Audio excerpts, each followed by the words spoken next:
In gatherings around America, Christian evangelicals meet to worship. Many are known as Christian Zionists, who interpret the Bible in a unique way.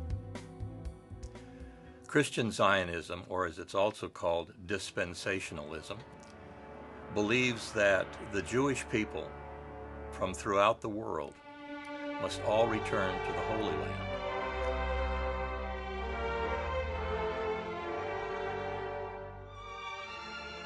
And the state of Israel must conquer all of the land between the Nile River in Egypt and the Euphrates River in Iraq. They must blow up the mosques on the Temple Mount in Jerusalem. And for 3.5 years, after they have rebuilt their temple and reestablished the Levitical practices of animal sacrifice, for 3.5 years they will worship the Antichrist. Jesus Christ will return and lead an army of hundreds of thousands and kill off all of the Jews with the exception of 144,000 who will promptly convert to Christianity. A second element is the belief in the imminence of tribulation, part of an end-time scenario in which the human race itself will be destroyed in a holocaust, inevitably involving nuclear war.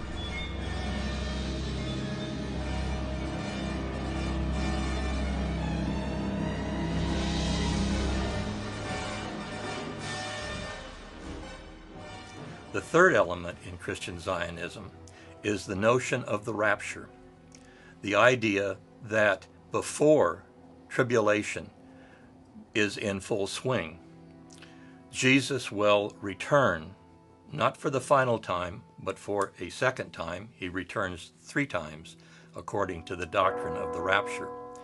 And he will lift from the earth all of the born-again true Christians. The living and the dead who are born again will be whisked up to heaven, where they can watch the destruction of the earth from bleachers in the sky.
Well, there are always elements of this end-time Armageddon idea on the fringes of Christianity. You can look at it, even in New Testament times, there is a takeoff from the apocalyptic texts and the theology, which was popular in Jesus' time.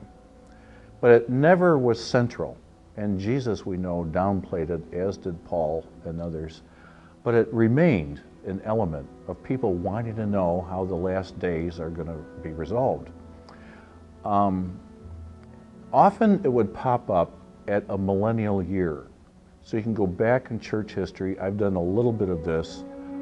In the year 900, in the year 1000, there was a lot of emphasis on the return of Jesus in the end times. In the year 1800, it was a very popular year because there was a lot going on in the world. The American Revolution, the French Revolution had just taken place. Europeans were upset And so there's a lot of focus on the turn of the century in 1800. And shortly after that, a lot of writing and theology developed around the idea of the end and predictive prophecy. And one fellow who caught it a little bit later is this John Nelson Darby, who broke away from the Anglican Church.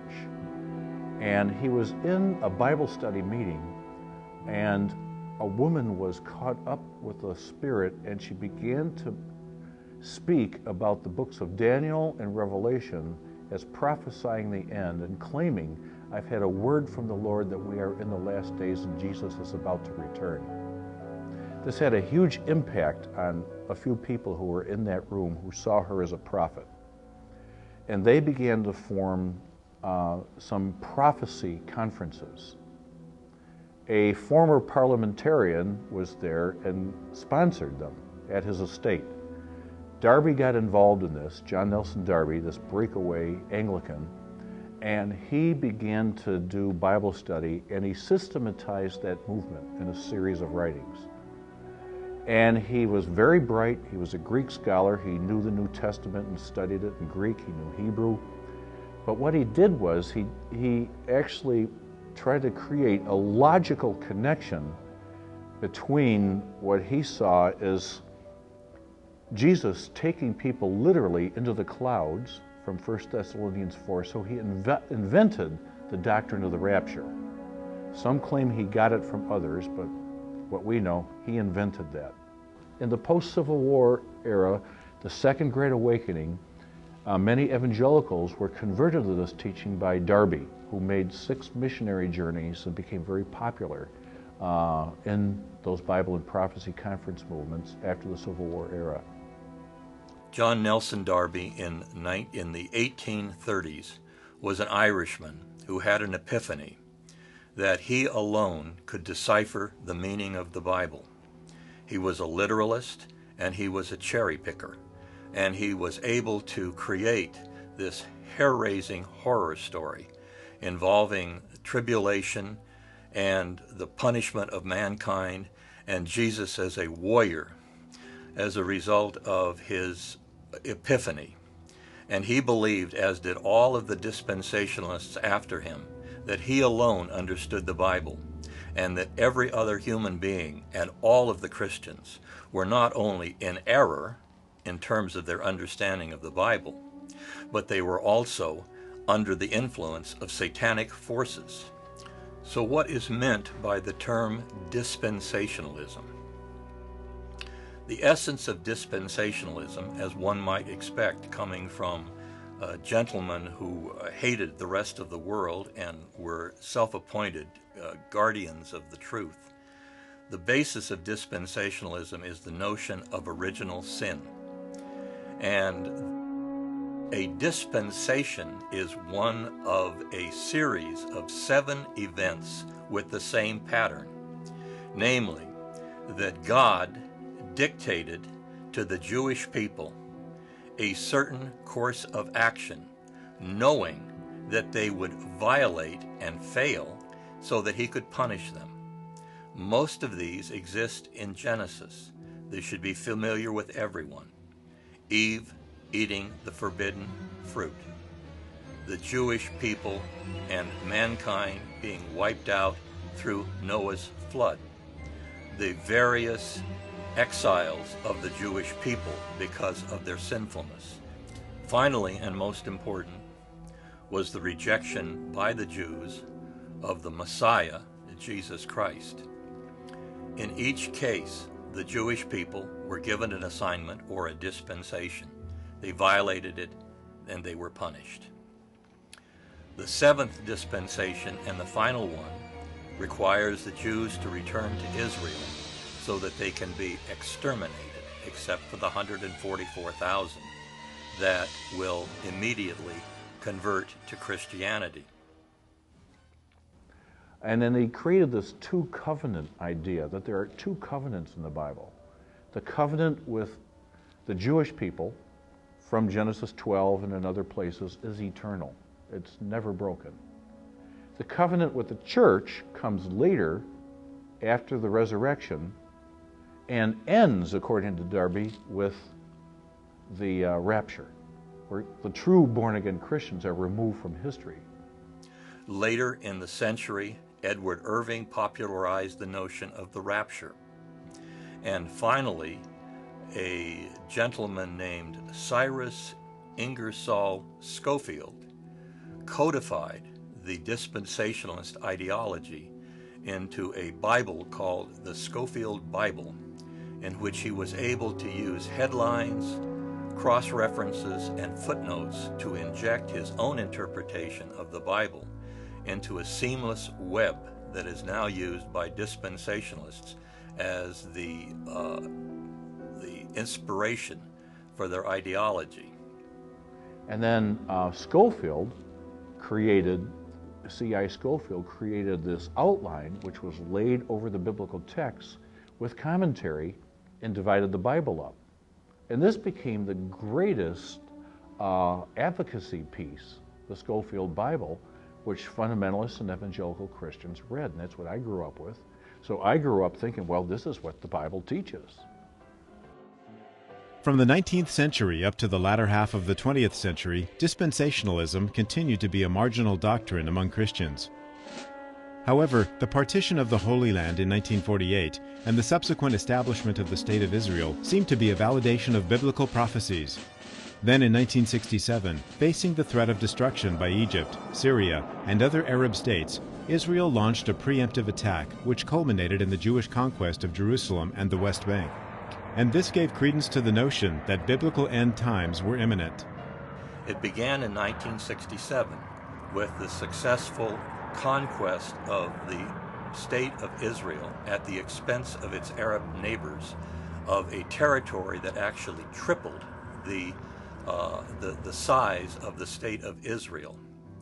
And this was a turning point in many ways for the Muslim world, the Christian world, and the State of Israel.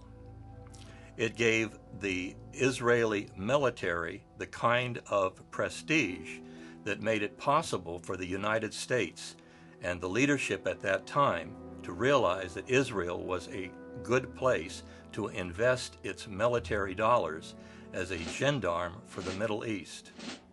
It also, for the first time, mobilized the right-wing section of Israel's society to suddenly regard Jerusalem in a totally new light. Up until the 1967 conquest of Jerusalem, it was not regarded by any element of Israeli society or any of the streams of Judaism as somehow central to God's plan for the Jews, but that was all changed in 1967. In addition, it had effect on the Muslim world. The crushing defeat of the armies of Egypt, Jordan, and Syria, and to a certain extent Lebanon, was extremely demoralizing, and it gave an impetus to Muslim fundamentalism, because many Muslims said that the reason why the Jews were successful in taking over Jerusalem, including the third most holy site in Islam, was because they were more religious. And so it spurred fundamentalism, Muslim fundamentalism.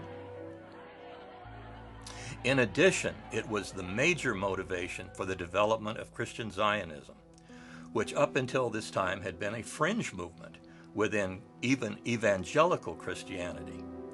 And it began with the publication in the late 60s of a book by a man called Hal Lindsey called The Late Great Planet Earth, in which he essentially cribbed the lecture notes of his mentor at the Dallas Theological Seminary and laid out this long dormant end-time scenario with the conquest of Israel by the Jews and the ingathering there as the central feature of the beginning of the end of the world.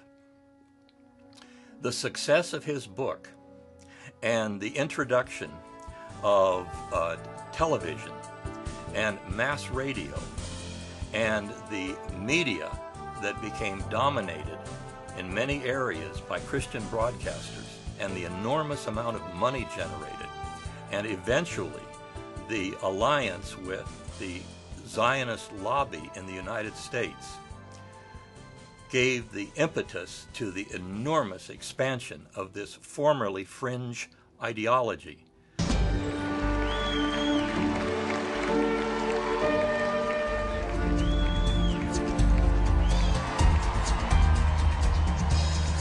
On February the 7th of this year, over 400 of America's foremost Christian leaders met at Cornerstone Church in San Antonio and unanimously agreed to come to Washington, D.C. for one reason, and one reason alone, and that was to stand up and speak up for the state of Israel.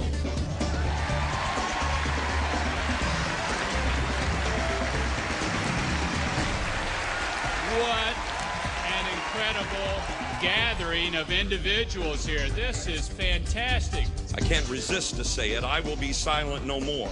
Our times demand it, our history compels it, our future requires it, and most of all, God is watching. 5,000 years from now, we won't remember much, but we will remember this night, and we'll still be talking about it. We'll be talking about the night that the wild branches that were grafted into the mercies of God stood up. We today stand for Israel because we stand for democracy.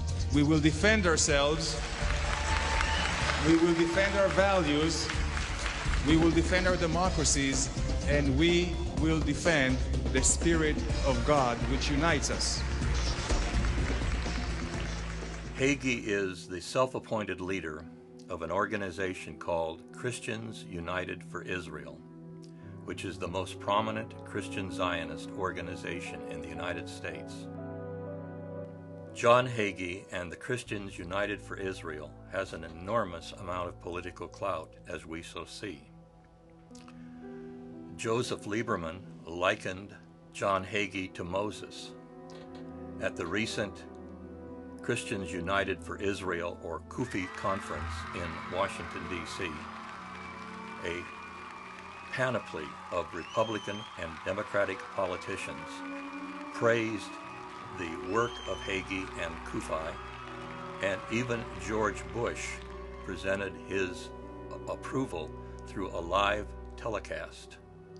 This organization has an enormous amount of power. Christians United for Israel was created, I believe it was in July 2005. It was launched with their first conference in Washington, D.C. But there's a history to it. It goes back to the moral majority in the late 1970s, and several pro-Israel organizations that grew out of that, like Stand for Israel and many others. And Hagee had for many years in his San Antonio megachurch, Cornerstone Baptist, held nights to honor Israel. He's a dispensationalist. He believes all this centrality of Israel kind of theology. He has raised millions of dollars, some of which is diverted to illegal Israeli settlements. So he has, I think, been kind of courted by some of these right-wing pro-Israel Christians and the pro-Israel Jewish lobby, AIPAC, to be the spokesperson and the founder of this new movement, Christians United for Israel. First, Christian Zionists believe that Christians have a primary obligation above all else to support the policies of the State of Israel, to support its occupation of Palestinian land, to support it as a ethnically pure racist state which discriminates against the large minority of Arab Israeli citizens, much as Mississippi discriminated against black people under Jim Crow. It also supports the expansionist policies of Israel as a military state. And there is virtually nothing that Israel can do that the Christian Zionists are not willing to support. In fact, they are more Zionist than the Zionists. Pat Robertson, probably one of the most prominent televangelists and a Christian Zionist, actually suggested the General and the later Prime Minister Ariel Sharon was stricken with a terminal coma because he defied God by evacuating a number of Jewish settlements from Gaza. So the first element in Christian Zionism, and what gives it the name Christian Zionism, is its unqualified support for Israel. Which they get from the pro-Israel Jewish lobby, AIPAC. So if they want a war in Iran, then they're going to mobilize Christians. It is time for America to consider a military preemptive strike against Iran to prevent a nuclear holocaust in Israel and a nuclear attack in America. So, and they're also organizing regionally, and then they have their national convention. So it's a growing and a powerful movement. Virtually every major televangelist on Trinity Broadcasting Network or other media is a Christian Zionist and buys into this ideology. It is a billion-dollar industry. The total audience, viewer audience, reading audience of media controlled by Christian Zionists is estimated to be larger than the total readership of Time, Newsweek, the Los Angeles Times, the Washington Post, and the New York Times combined. The greatest potential of pro-Israel voters will be among fundamentalist Christians. And it's an element in America that's growing. And the Israeli lobby sees that, hey, that represents a larger number. And it's also a natural base of automatic support for the issues we want.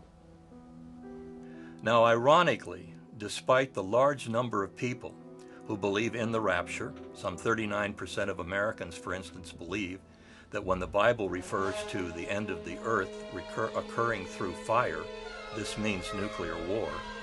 And some 70 million people believe in the rapture. Americans, incidentally, this is almost exclusively an American ideology, 100% made in America. They believe, despite the large number of people who believe this, you will find that very few of the rank and file Christians who believe in elements of dispensationalism have even heard of the term, much less understand the underlying philosophy and the methodology behind it. The idea of the rapture, I do not believe it's a biblical doctrine. Hagee preaches, but Darby took 1 Thessalonians 4 and made it into a literal historical event.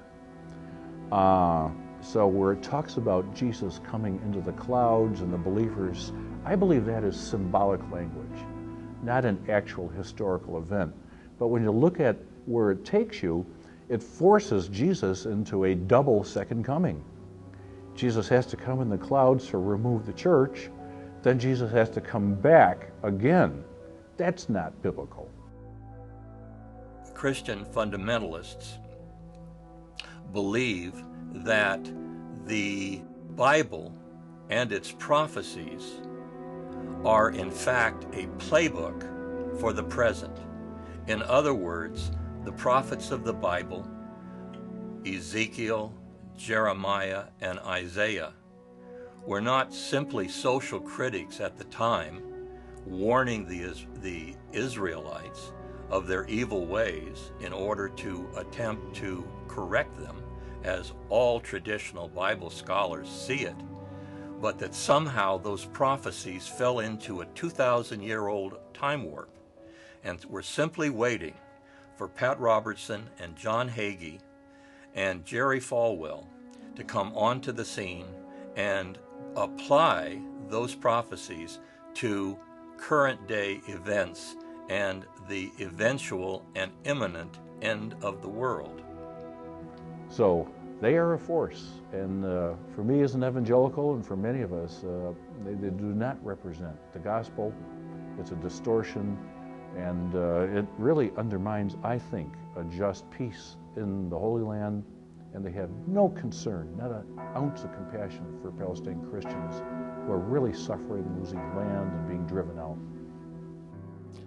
Now, wouldn't one expect that the Zionist movement in the United States would be opposed to Christian Zionism, both because of the fate that it dictates for the Jewish people, but also because of its ideology, which traditionally, going back to Darby, has believed and put forward unequivocally that God created Christians and Jews to take different paths through their history.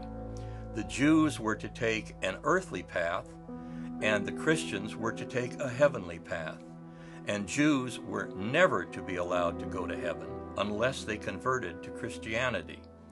Obviously, the Zionist establishment in the United States is perfectly aware of the anti-Semitic content of Christian Zionist ideology. But going back as far as the late 1970s, when the State of Israel reportedly gave Jerry Falwell his personal Lear jet, the Zionist establishment has realized the value of Christian Zionism despite the essential anti-Semitism of its ideology. To Jewish Zionists, the Christian Zionists are useful idiots. For the end-timer Christian Zionists, the Jews are sacrificial lambs.